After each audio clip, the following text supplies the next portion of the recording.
you make a difference in that way almost immediately when you're getting people from where they need to go. So that's really how I got into transportation, and I don't know that I'll be able to get out of it or if I want to.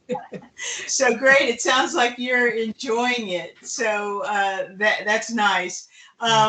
Let's see. How about Ms. Gavin? Are you with us yet? Senator May, will you take this same question? How did you happen to get involved in the field? And what, if Well, anything, prepared you? well, currently, I got involved when I got elected for office, and I'm not really involved in transportation per se, but I'm involved in transportation policy. And so when I got elected, I sat on the transportation committee, and basically we derive policy for, roads, bridges, streets, all type of freight, different transportations, that were ports and everything. All of those policies were coming through the committee. So I found myself, getting a huge education on, how businesses operate through transportation, and what policies we were generating through laws that were impacting those businesses.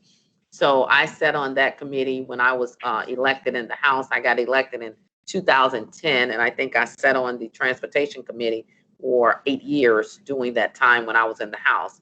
Since coming to the Senate, I didn't get on transportation, but I chose something different, which was commerce and consumer protection, energy and environment. So I kind of switched committees, switched, getting different educations. But I loved the policy in reference to transportation. And right now I'm still instrumental in getting transportation things passed, such as, policies and protecting, roads and bridges, and protecting the way that our consumers receive products through freight and different things like that. That's very cool. I didn't know there were that many more people like me who like policy. So it's good to find a kindred spirit. So that's pretty fantastic. So in terms of getting in the field and what could have prepared you for it, as you continue, sounds like part of your work as a state representative has prepared you as you continue to move in and move up the ladder. Yes, exactly. So, just my experience in transportation right now, being that 8 years in the House, I have a lot of the individuals and industry players come talk to me right now about transportation policy. We were just successful in getting a, increase in the fuel tax here in the state of Missouri, because we have one of the lowest economically, which is going to provide, more money, about 480 $1 million a year in reference to improving bridges, roads, things like that we use in transportation. And so we had a lot of the trucking industry and people like that to testify on those committees. So I was very instrumental in getting that done. I know we had tried once before, but we were unsuccessful. So. Okay, well, very good. Angie, Gavin, thank you for joining us. What we're really asking now is the question is, as a mover and shaker, how did you initially get involved in this field, and what, if anything, prepared you for it? Initially, I actually knew Brandy McCombs, and she was telling me about the streetcar project and wanted to know if I was interested in being a flagger. I was in the medical field for like 15 years and actually a licensed cosmetologist, did beauty school and nails before that. So I needed to change, and I was looking for new opportunities and decided to go for it and join the union and got to be a part of that whole project. And from there, I went in office and became executive assistant, and then eventually I do business development and marketing now. Very good. Well, thank So you. I wouldn't say, I say all the people skills probably throughout my career, being around all different personalities and aspects probably helped me prepare for the diverse community of construction of all kinds of people you deal with, from, the connecting, the networking to the project managers and all the collaborating that goes on. You have to be able to get along with a multitude of personalities. But as far as education, no, I didn't have a college education. and had to join the apprenticeship and learn my skills on the job right along with everybody else. Right. And that in itself was the education, right? It was. Yes, a huge one, probably the Yeah. biggest one of my life. Yeah, the life of the I got to run jackhammers and chainsaws and a lot of things in life I never thought I really was planning on doing. That's great. That's very good. Well, our next question, I'll start with you, Senator May, on this one. It almost seems written for you, as a matter of fact. Having been a member of the House of Representatives for 8 years, before being sworn in as a senator in 2019, as a woman, and this is almost, I mean, a no-brainer, but how are you leading and setting an example that improves the lives or creates opportunities for other women and men? Well, it's so many facets in this position where you can really impact and you know cause others to get involved, and it's so many different policies. So I'll just talk about, she mentioned labor. So I have been in labor for over, I guess, 30 years now. And what we do with that is I'm Communication Workers of America. And so as a senator and as a communication worker, we really get involved in balancing the equation between businesses and workers. And I think that most of my career, we have focused on trying to create that balance, the balance of scales and workers and community. So being in labor, it allows you a lot of times to get out there and get involved with the workers who are having grievances with the businesses, and fostering those arrangements and, fostering those meetings and, and conversations between, corporations and labor.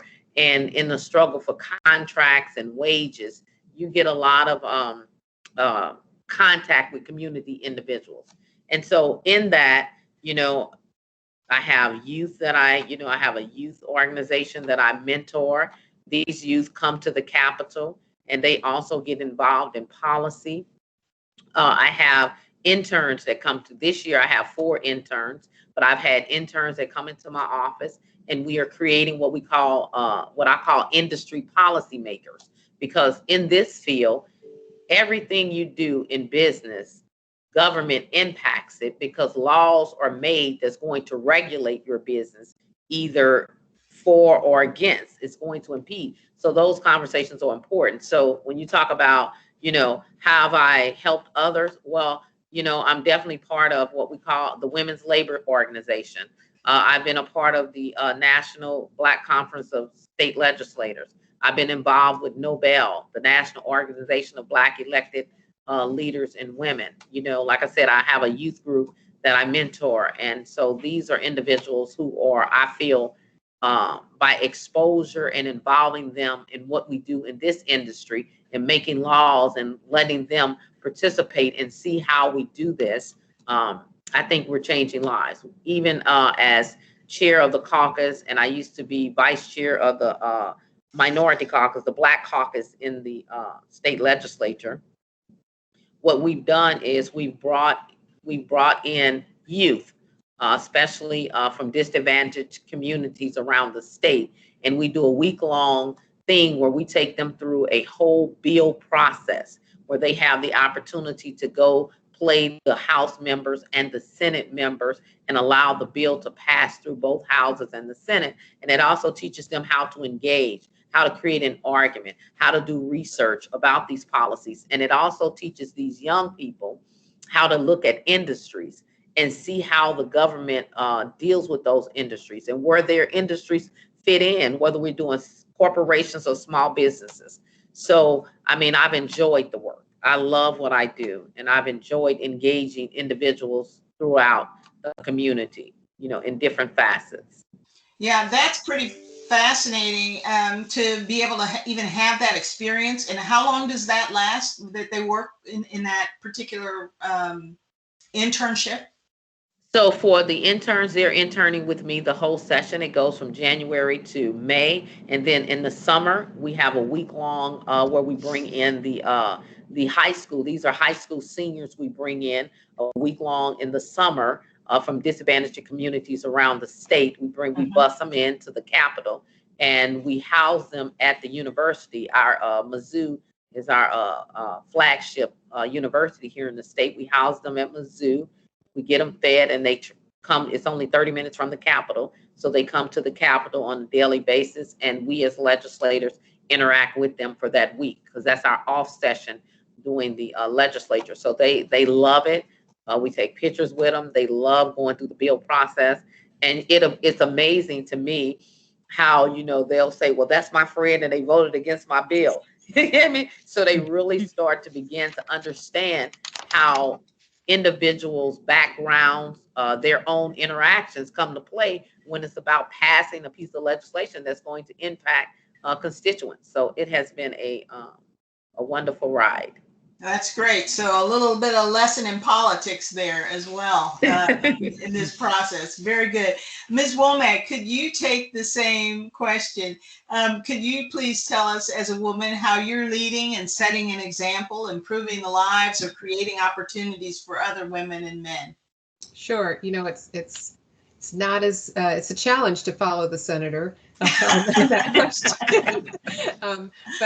it's okay. So I had somebody very wise who told me you can lead from wherever you are, and I truly believe that. It doesn't matter what position you're in, you can. So as I've gotten to my position by other people mentoring me and providing me opportunity and pushing me outside of my comfort zone, and so I am trying very hard to model that those same actions with people that are around me that need me for some type of influence, whether it's my staff or people that I run into in other areas. So I've been able to be on some leadership groups and learn to do more of that, do some mentoring I've been able to do. I have also been participating in a local leadership group with Centurions, where we actually are giving back to the community, and that's a huge part. It's of serving the community and getting to know all of the many nonprofits in our area that are serving our community and getting involved with them.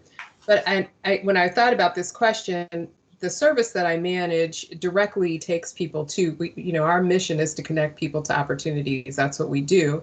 And my service is working with people with disabilities, people who are over 65, and getting them to where they need to be in the community. So it is, it's challenging right now during the pandemic, because everything is just weird, for lack of a more intelligent word. Everything's just weird and not running the way it's supposed to be. But outside of that, it's rewarding to know that on a daily basis, we actually truly do affect hundreds and hundreds of lives every single day.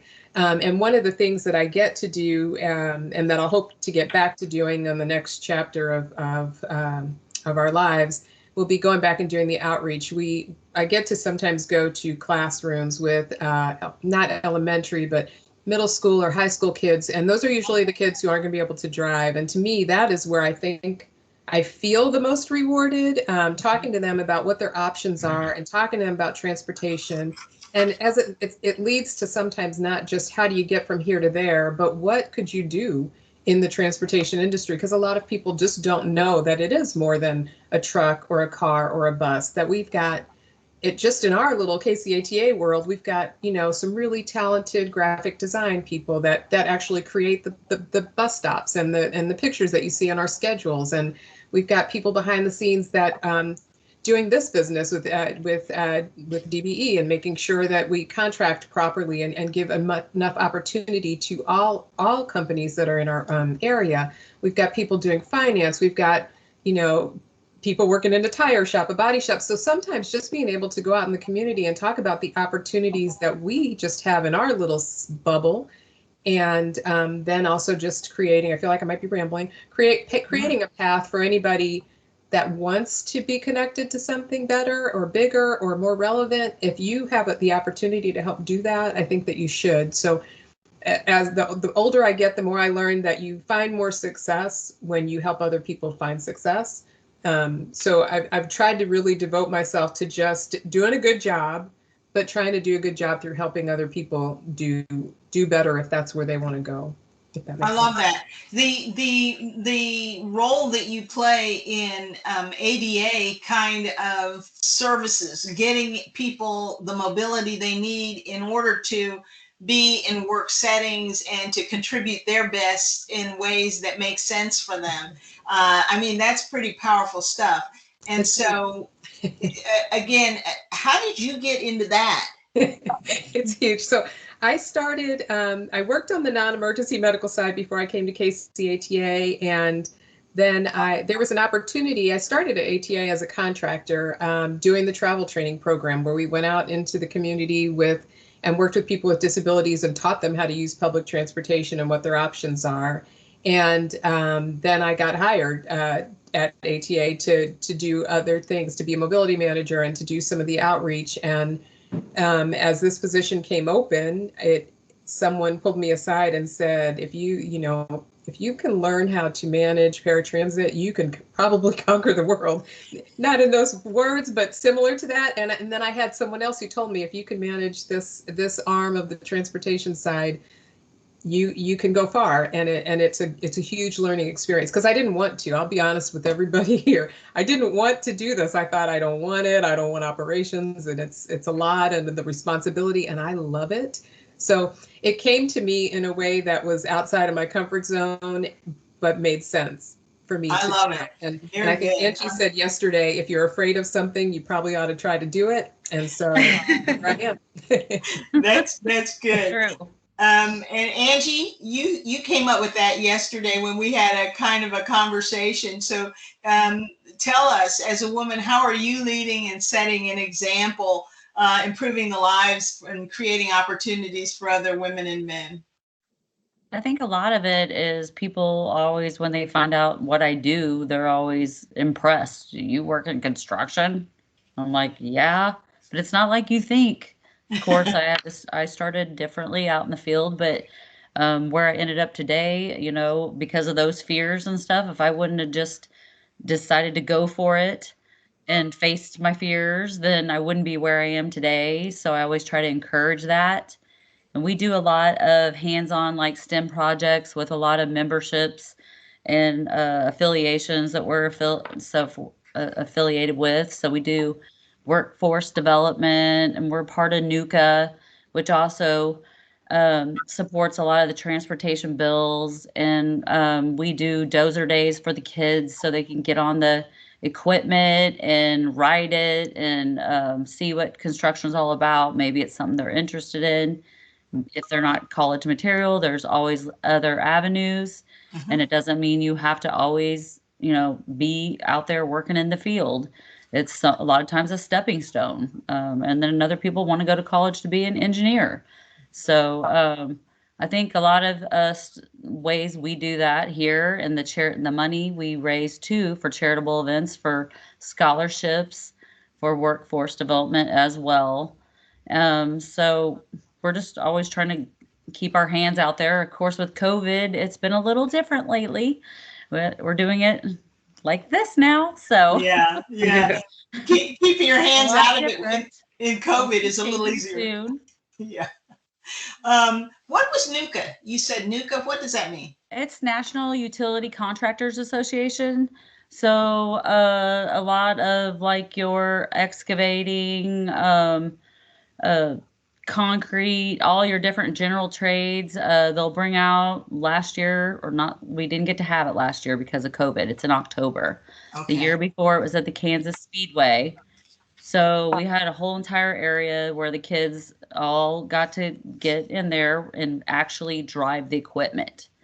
So it was a huge success. And a lot of our utility contractors are in there for, from the electrical side to water to pipe to the excavators.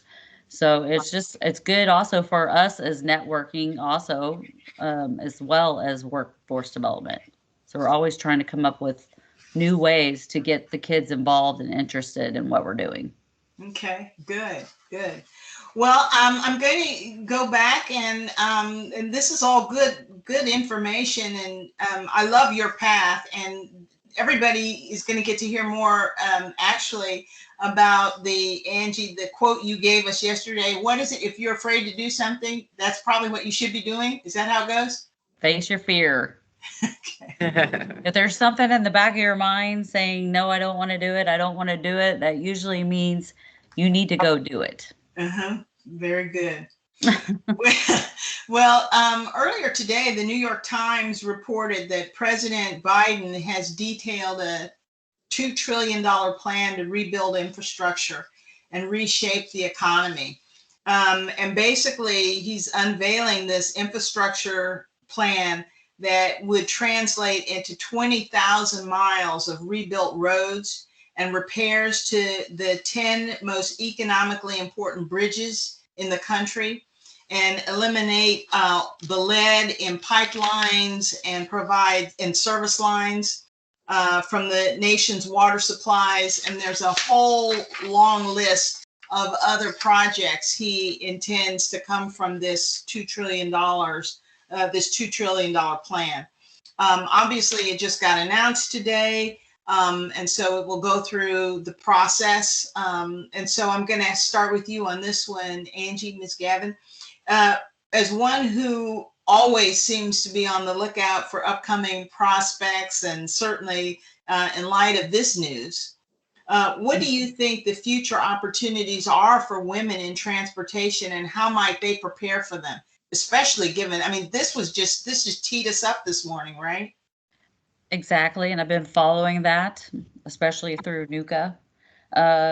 All the bills we've been trying to get passed through transportation, not just in Missouri, but across the United States. So it's going to be amazing for our future, actually. Any woman or anybody out there that wants to go to college or even do anything, I recommend construction and transportation. So out of all the construction, transportation, infrastructure is never going to stop changing. We have modern technology in our roads. You don't even know all the, geospacing and all the other stuff that goes along with it. And as the more modern our cars become and our society becomes, our roads and everything else has to keep up with that technology. So I'm super excited about it, and not just for the women, but for the young people out there. I know so many people that are going to college and have several degrees and can't find jobs, even barely making a little more than minimum wage. So I just encourage them all to expand their horizons and maybe take a little look elsewhere in the transportation industry. Yes, as an industry. It's a whole industry. And like you said, that aspect of the industry isn't just driving cars down the road or building the road. It's everything from the office to building the sign to the graphics to the design of it. It touches basically everybody at the end of the day. Very good. Senator May, how would you address that same question, especially in light of today's news along that frame? What would you think the future opportunities for women might be in the transportation industry, and how might they prepare for them? And I'm going to ask you this question, but am very much aware that your leaning is more legislative. And so you might even look at that question from that perspective. Yes. So I'm excited about that question because it's so many ways that we have so many opportunity for women out here, period. So when you talk about, that money, we're looking for that money. Oh my God, it's so much money. I'm so excited about the money that's coming down. Not only that money, but the $1.9 trillion that we're getting. So just talk about that money right there.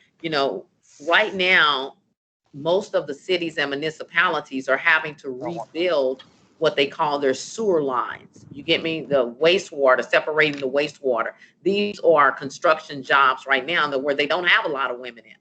And they're looking for individuals to rebuild that infrastructure in cities and municipalities. So that money right there is going to help rebuild that. Not only, you're talking about the construction for roads and bridges, but this also opens up opportunities for women to get more involved in what we call the building trades. you know, because in these projects, especially these construction projects, you're going to have the carpentry positions that are still available. You're going to have the concreting, the bricklayers out there where you're going to need that position. You're going to need the welders, what we call the sheet metal workers. All of these people are in that industry where you're rebuilding the infrastructure. We're talking about electricians, you know, you're talking about iron workers. You know, these are industries where you don't find a lot of women, and we need to saturate those industries with women because these are good paying jobs. When you come out of those apprenticeships, you're making more than $30 an hour, you know, when you finish the training and all of that. You start in right now here, you start at $20 just going through the training. So these are good opportunities for individuals who want to get involved. We have right here in this state, we have over $1 billion worth of construction that's about to take place. And when you really want to talk about it, we have to also talk about the community block grant funds that he just deployed to cities and states. And smaller cities or counties within the state get theirs from the state government, but the larger cities get theirs directly straight from the federal government. And these community block grant money that they're calling post-COVID funds or to build infrastructure or projects that was delayed by COVID. And so these are good policies, good funding. This is a lot of opportunity for women. And the biggest opportunity for me in telling women is we are still the minority when it comes to legislative issues and positions in government. So what I'm telling women is, hey, I need you to get involved and start organizing in your community and looking at how your tax dollars are being implemented in your community, how those dollars are coming back to benefit your community. First, get involved there, start organizing there, and then run for office. You get me? You know, we are the best organizers when it comes to people. We need to organize and start to run for office and get involved in filling these seats in state government, local government, and federal government. That's what women need to do because it's time for our voices to be heard, and it's a whole lot of opportunities out there, and we need to take whatever our industry knowledge is, and when you get to that place of policy, take on that industry in policy and change the industry through policy. That's what I love about it. So I can go on and on and on. Well, I do want you to answer one piece, which might be a follow-on question for you. You say run for office. I know many strong women who I believe should be running for office, but maybe they are more timid than you. How do you get people to begin to look at that as an option and not be intimidated by it? Well, the way you do it is, and like I said, the way we've done it is we start with, you know, high school students and bringing them to the Capitol and letting them get involved in the process. Like my intern, I have my intern right here in the office while we're doing this conversation right now, and she's listening and taking notes. And then when we're going to committees, they're sitting in on committees, listening to public testimony in reference to policy. When I'm having discussions with individuals, corporations, companies, I let them sit in on those meetings and those discussions. That's what makes them comfortable. And when you're talking about getting involved, I got involved in politics because my mom, of course, was involved in politics, but she didn't start that way. She started as the block captain on her block. You get me? She started as the block captain. And I remember the number one issue was they weren't cutting the grass on the block. The city was not cutting the grass, and they weren't picking up the trash in the alley. So then she organized, became the block captain. They started having regular meetings and then started getting the services provided to the community.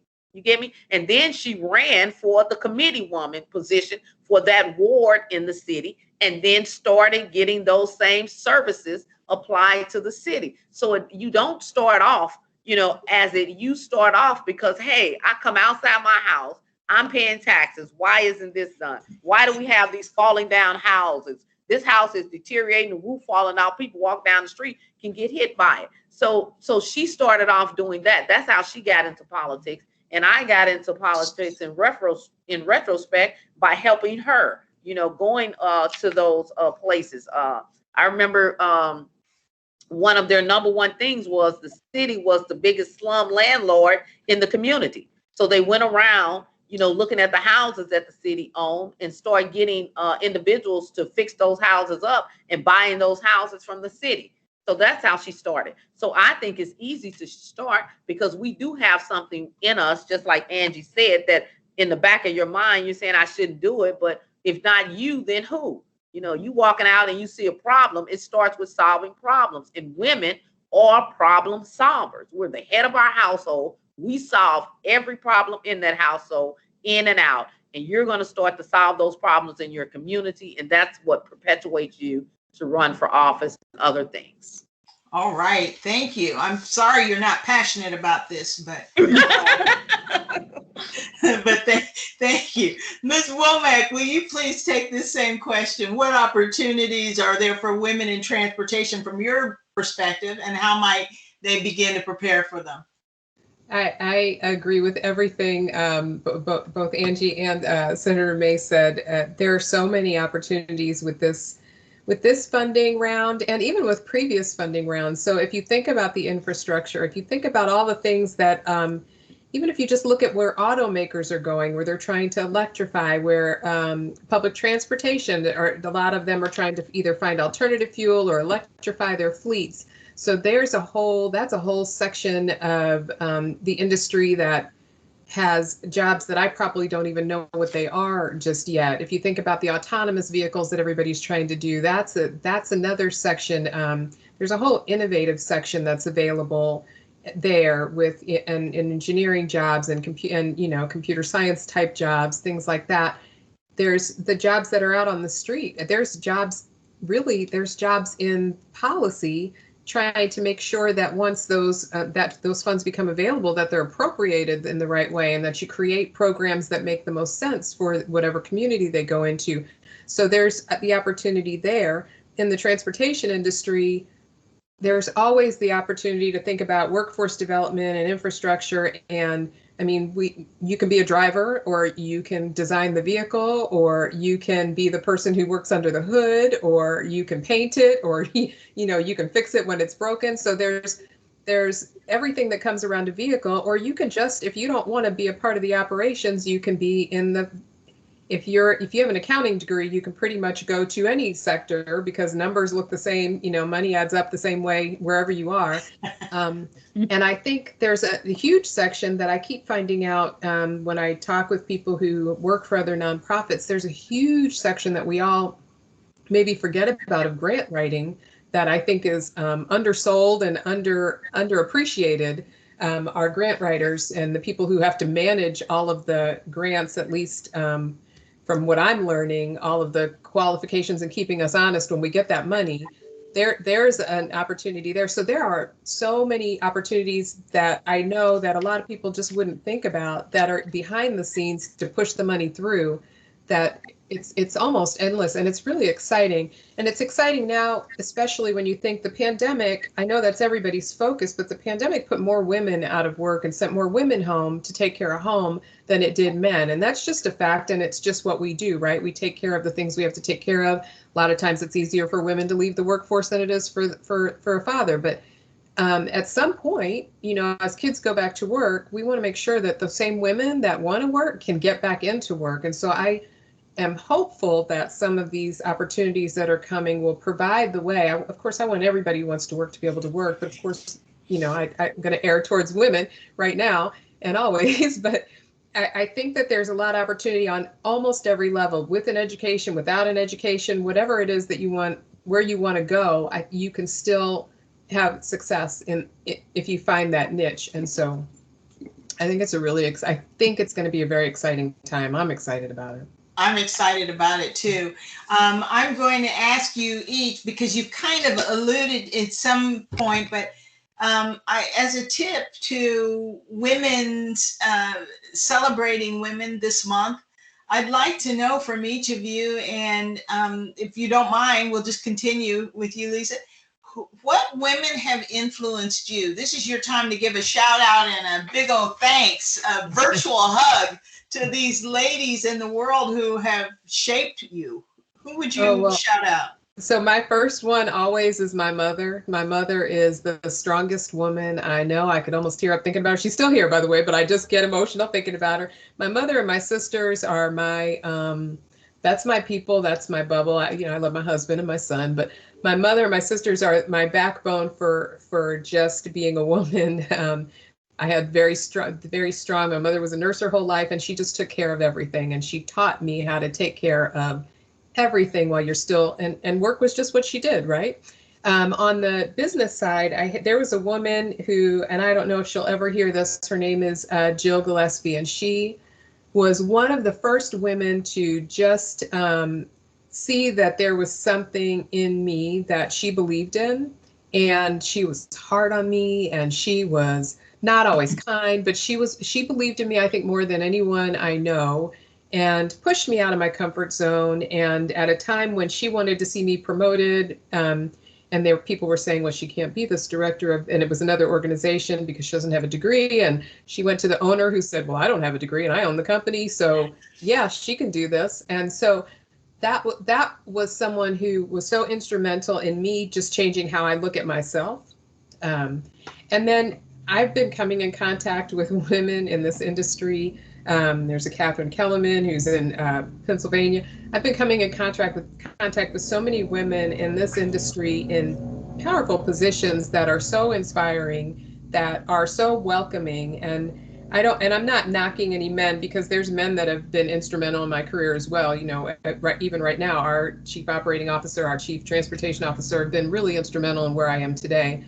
But watching how we just move differently, and I hope that's not a sexist thing to say. Women just move a little bit differently and tend to lean towards a more compassionate, more welcoming, more warm way of doing business. And I think that that's huge. And I'll stop here because I could just go on. I have a best friend right now who's an engineer, and she's so amazing and just does her thing. So I have a lot of very strong women around me that I'm excited and proud of. Yeah, I think having strong women around you it buoys you, right? And you learn how to do things the way and make things happen the way women would make things happen. Yeah. So I appreciate you answering that. Angie Gavin, how would you answer that same question? What women and ladies have influenced you strongly? Well, I'll have to follow that with my mom always would have to come first too. I'm an only child, so my dad died at a young age, so she's been there for me all along. And a lot of times I had to pick up the slack of doing the chores that the man would do or this or that. So she just always told me no matter what I put my mind to, I would do it. And once I decided to do it, and always believed in me, or if I followed my heart, she went with it, even though sometimes she didn't always like the road I would go down. But she was always my biggest cheerleader all along. And then later I met Brandy, of course. She's my number two because, what she saw in me from the beginning, I didn't see, as far as, um, I guess, part of the sales side, the people side of it, the way I get along with people. She said that from the get-go, this is what you should be doing. So it just kind of fell into later becoming a business developer. Never really planned on doing that. But I was going to events and getting along with people and connecting and networking, and it just kind of fell into play. But besides that, I would say when I was working along the streetcar, uh, working with all those different trades that the senator was mentioning, along those people, being an apprentice, low man on the totem pole, a lot of times you're kind of inferior. You're learning. You always want to say ask questions is best, but Sure. too many questions at certain times can be bad too. And so you have to kind of know your lane and stay in it. And I will just say that a lot of times they would just collaborate and all get together, whether it was the senior project manager or the flagger that knew the situation, and put their heads together and figure out whatever. And they would always come up with a good game plan. And sometimes it would be that apprentice or that other person that would end up having the best plan out of everybody. Right. And they would compliment you or tell you you do a good job or they love working with you. Or even later when I came back in the office and our guys in operations see me running through back and forth, they'll still say, I loved working with you. You were the best flagger we ever had. Or, you know, years down, or some people with Herzog or Stacy Whitbeck that I run into later down the road. Those relationships that you just value later, they seen you when you started out and they respected you, appreciated you, and valued you. And it makes you feel good that you could do a good job like that.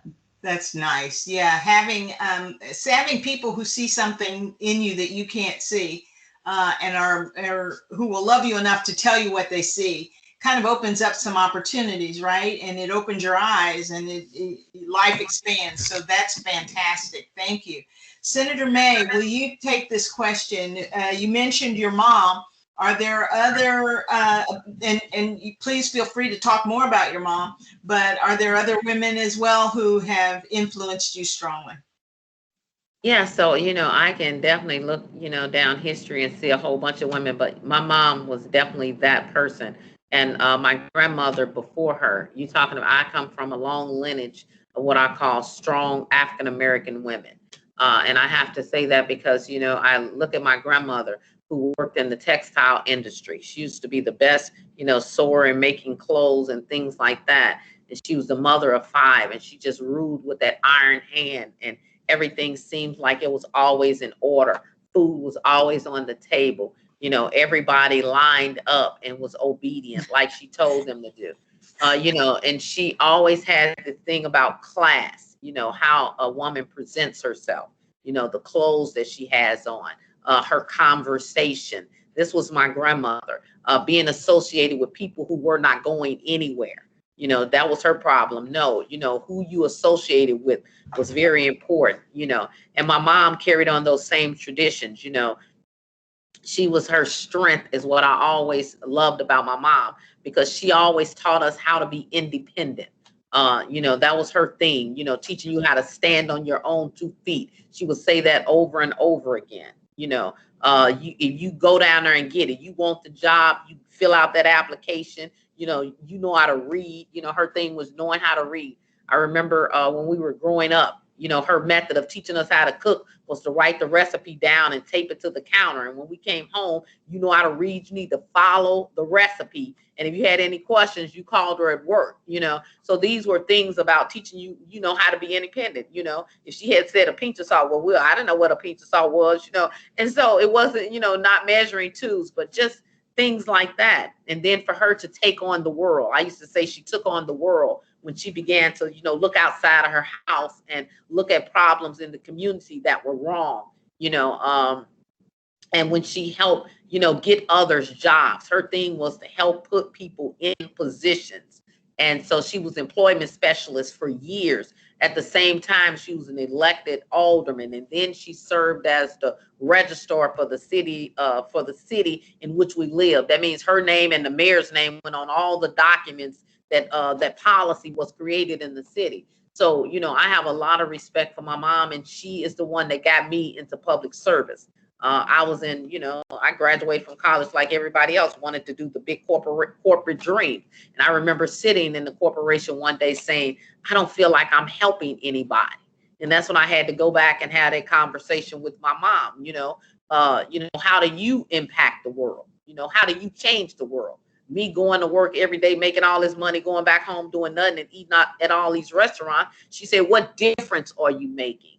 And so these are the things that motivated me to change the community and make a difference and want to help other people to be involved and connected, But I can talk about the lady who when I ran for Senate, I'm the second African-American woman to ever hold this seat. And it's been 30 years. And her name was Gwen Giles, So I can talk about, standing on her shoulders. I can talk about the women who stood up in the civil rights movement, but just because they stood up and made a decision that they weren't going to take anymore. If you talk about Rosa Parks, no, I'm going to make a decision to sit down, that sparked an industry.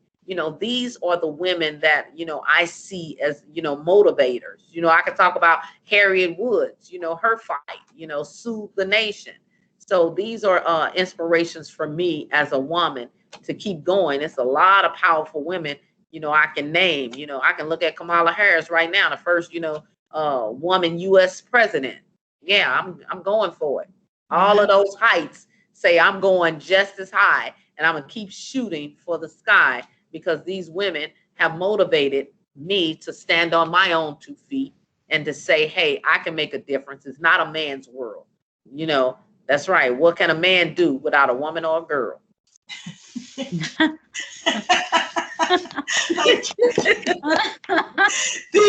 These have been some really good stories. I'm going to encourage you all. I don't know if you have the recording going, but you should certainly reach out to COMTO for a recording of this, because May 9th is Mother's Day, and all of you mentioned your mothers, and I want them to hear what you say about them. So this has been very great. I have enjoyed this conversation. I know that there may be some, I see some things going on through the chat. These are some great stories, ladies.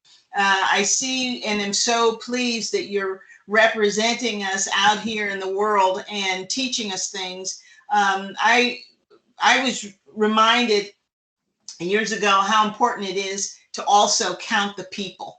So not just count the dollars or to count your accomplishments, but to count the people you are helping, and to do that on a daily basis, the people you support and encourage on a daily basis, anything you can do along those lines. I think that concludes my questioning, and I am going to turn this over now to Janet Lockridge. But thank you, ladies, for this wonderful panel discussion. I just want to hang out with all of you, if you don't mind saying so, all of you. So, Janet, I will turn this over. Hang out with me anytime you want. Thank you. Thank you. Kay, what a phenomenal job you did in asking these amazing questions to these amazing women. I enjoyed this. Even while on vacation, I wanted to just be a part of this. I made sure that I got connected today and was here. So ladies, thank you for your stories. Thank you for your dedication and your passion to this industry. And we are just so excited to have had this first Women's History Month event, and we just welcome you to join COMTO. If you're not currently a member of the COMTO Kansas City chapter, we encourage you. You can tell from today we have some powerful women in amongst us, and we're doing some amazing things. It's more to come just like this. We're excited about all of the different opportunities, so we encourage you to join. We have our monthly meetings on the second Friday of every month. I do encourage you to go onto our website and look and see all of our events. They're posted there. But again, feel free to contact any of us and let us know if we can answer any questions for you. But you want to be a part of COMTO. We're doing some amazing things. So with that, I'm just going to say have a great afternoon. Again, thank you to our panelists and to Kay Saunders. And we would welcome any ideas or questions from you. Feel free to email us or just let us know if we could be of assistance. Have a great afternoon. Thank you. Bye, everybody. Bye now. Thank you.